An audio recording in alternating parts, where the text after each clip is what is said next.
Hello, this is Erin Perkins-Curat from www.littlecircles.net, and I'm here today with the third installment video for our tree silhouette mosaic. Today I'm going to show you yet another optional addition to your picture that you can add if you want to add some interest. I like to call these little circles, you can see I've already added many to my picture, but I like to call these little circles orbs.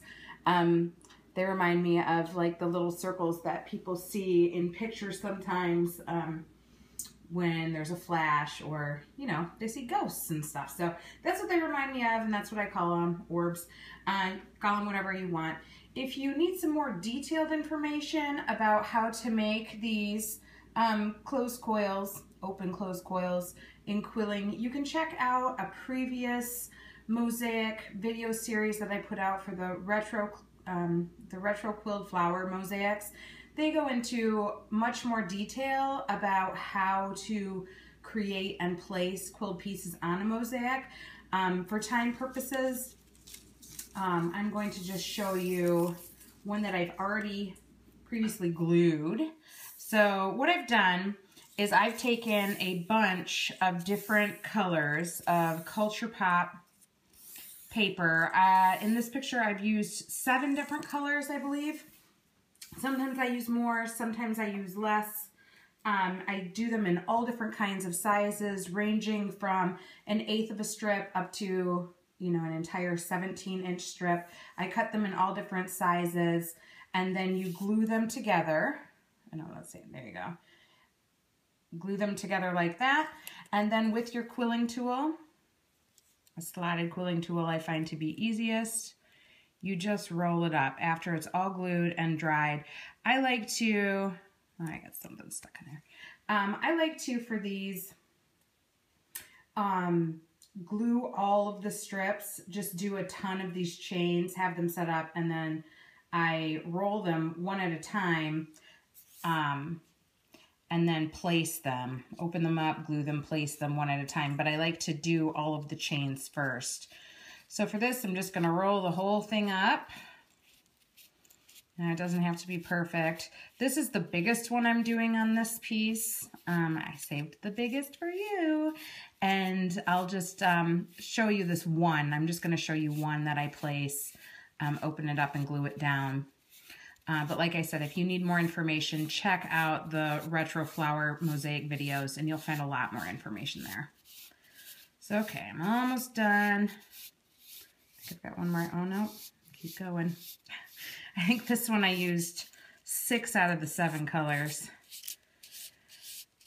So, and how I chose my colors this time is I wanted them to be somewhat in the same color family, as well as I wanted them to, as what my background's going to be. And then I wanted them to complement the color of my tree, as you can see, is a violet. So I decided to go on the opposite side of the color wheel with the orange, which is extremely bright. I'm not sure if that shows up.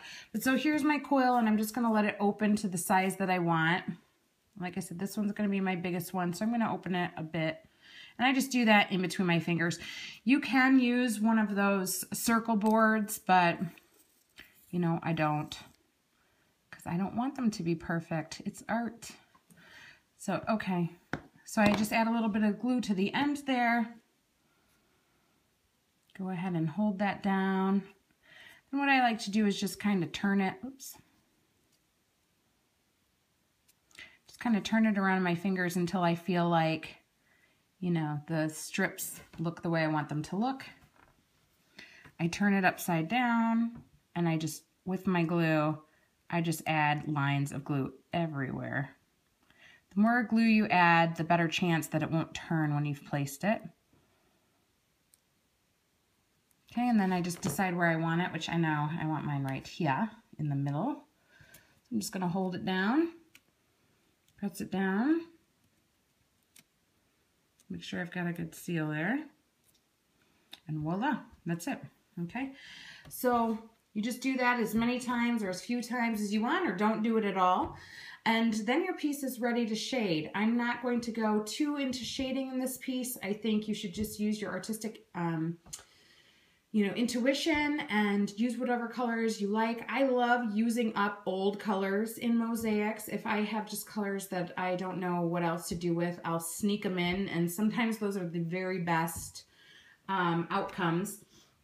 And I like to go very organically. However, sometimes I do color pieces like the blue one that I showed you the other day.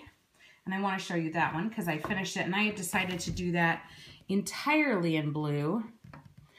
So the tree was done in Lake Superior, Culture Pop color, and the entire thing was done in Culture Pop paper in all of the blues that I have in the line thus far. So you can see, and I combined a lot of them together, shading and moving it through the piece. So this one is, it's still organic, but it was strategic. It was different. And you can see as I turn here where some of the colors were combined, you know, to make other colors.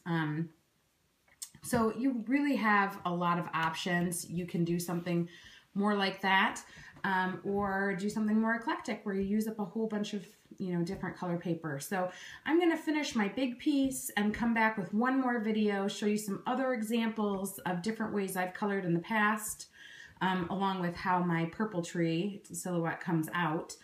I have no idea what it'll look like, so hopefully it looks good. And so we'll have one more video, but really you're on your own on how you want to shade.